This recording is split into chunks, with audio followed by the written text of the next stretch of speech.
Alright, Honda Click version 2. Ayan na sila sir, no? Dumayo po sa atin. Sir, taga saan pa po kayo? Ay, Luzon, Congressional po, no? Malapit lang. Dito, no, nagpa-install sila sir ng package number 5 po natin, no? Plus hazard, tapos voltmeter with charger. Okay. May passing light na rin po ito. May rapid horn, combo lights, horn passing, horn switching, mga wiring accessories katulad po ng mga tri-switch, passing switch, horn switching, stock to load. Dito po sa ilalim yun, no? Okay. Ayan. Pati yung stock headlight po na ito mga sir, no? Ito po yun, no? Magpapassing na po yan. Combo lights po yan, no? Sabay ng ng MDL. Okay. Check natin, no? Dito, lahat ng mga switch natin dito sa taas, tri-switch, passing switch, tapos yung horn switching, lahat po yan dumiretso po sa isang harness, no? Ito po yan. Okay, pababa po yan, umikot sa chassis, and then papunta na po yan dito sa ating power module, no? Ito po yun, nakatago po, no? Naglalagay po tayo yan para may control o lahat ng mga parts katulad ng PIA, MDL natin, yan sasalpak na lang po, no? Yung combo lights, rapid horn, dyan na po lahat dumiretso yan. Siya po yung distributor ng power mga sir, no? Mula sa battery, papuntang trigger sa mga switch natin, and then papunta na po sa output, no? Sa MDL, sa busina, yung combo lights, ayan. Okay, Denso po yan mga sir, no? Made in Japan, kaya sure na matibay po, no? Sigurado talaga tayo dyan. May mga customer po tayo, no? 5 years na po yung ganyan nila. All goods pa rin, ang kagandahan dyan, magpalit man tayo ng busina, kahit anong brand, ganun din sa mini driving, applicable po yan dyan. Okay? Kumbaga sasalpak na lang po, no? Hindi na tayo mag-rewirings. Ito na po yung gagamitin, ready to use agad. Yun lang naman po kung sakaling magpapalit lang ng ibang busina, no? Ito po, original PIA po yan mga sir, no? Hindi po tayo naglalagay na class A. Legit po yan. Sa mini driving, CSMY po yung ginamit natin, talagang high lumens po, no? Ayun po yun, no? Mahaba na po yan mga sir. Matingkad na po ang kulay niyan. Okay, lahat po ng wirings natin, kung mapapansin nyo, parang walang nailagay, no? Binabalot po kasi natin yan, no? Para lahat waterproof, water resistant, scratch proof. Ayan. Pagawa man tayo sa mga mekaniko, no? Matamaan ng tools, hindi po basta-basta masusugatan yung wirings natin, no? Okay, may mga customer po kasi tayo, no? Pag nagpapagawa sa mga mekaniko, minsan hindi na po tinatanggap, no? Kasi maraming wire na nakaharang po, no? Dito, talagang isang harness lang po ang lumabas. Okay, parang stock pa rin, no? Sabi nga ni Sir kanina, parang wala daw na ilagay, no? Lalo rito sa taas. Okay. Ayan. Ito po yung harness, no? Lahat po ng ginamit natin dyan, mga sir, no? Automotive wire na po yan. Okay.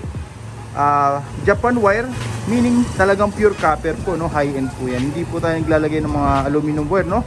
Na nagpupulbos katagalan, no? Ayun, no, kanina may tinanggal po tayo, no? Mga wiring na nagpupulbos. Inaalis po agad natin yan pag may nakita tayong ganyan. Okay.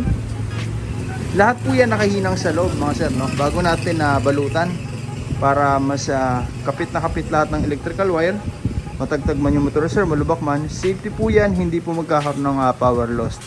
Tsaka walang overload po ano mangyayari, no? Kasi dahil po yan dito sa ating power module. Denso po yan mga sir, no?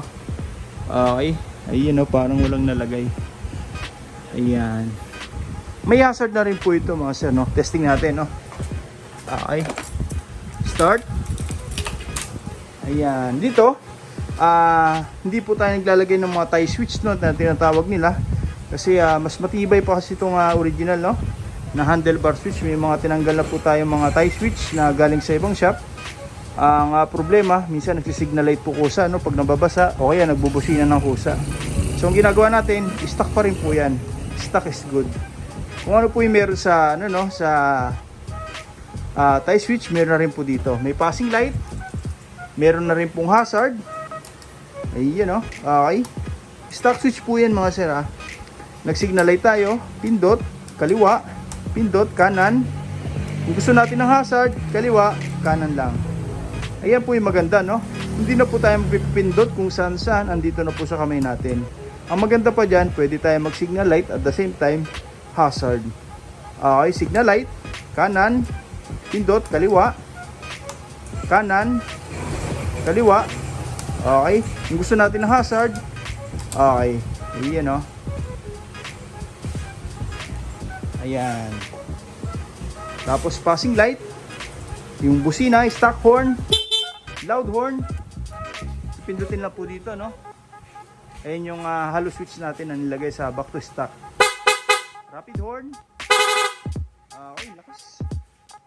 Ayan, tawal sir, oh. Okay.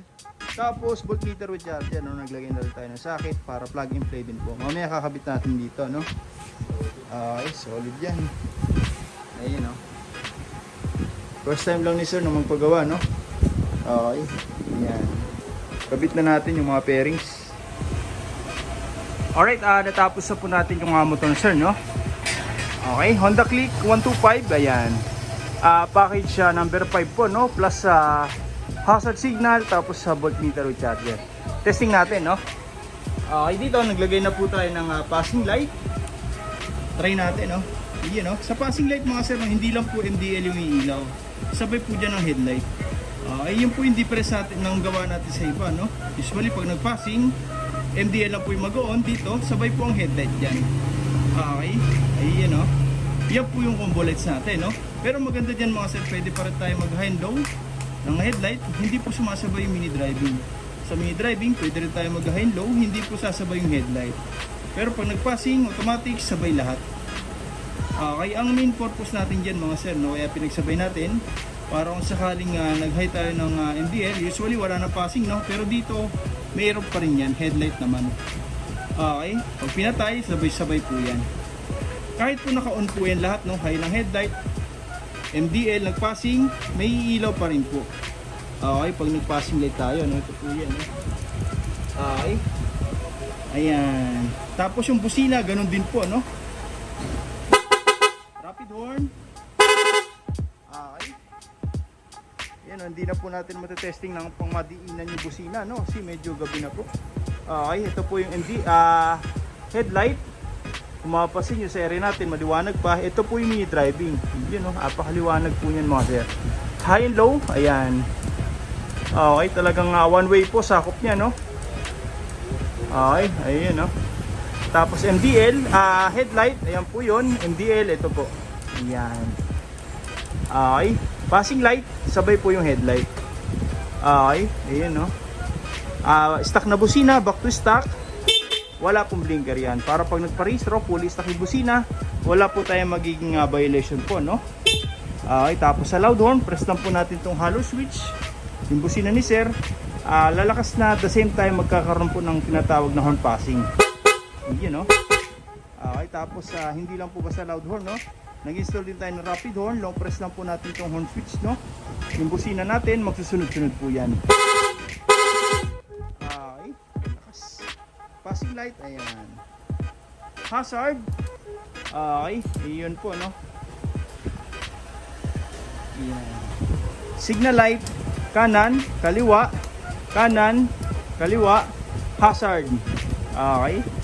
Okay, kung gusto natin ng hazard agad, pwede po, no? Kaliwa, kanan.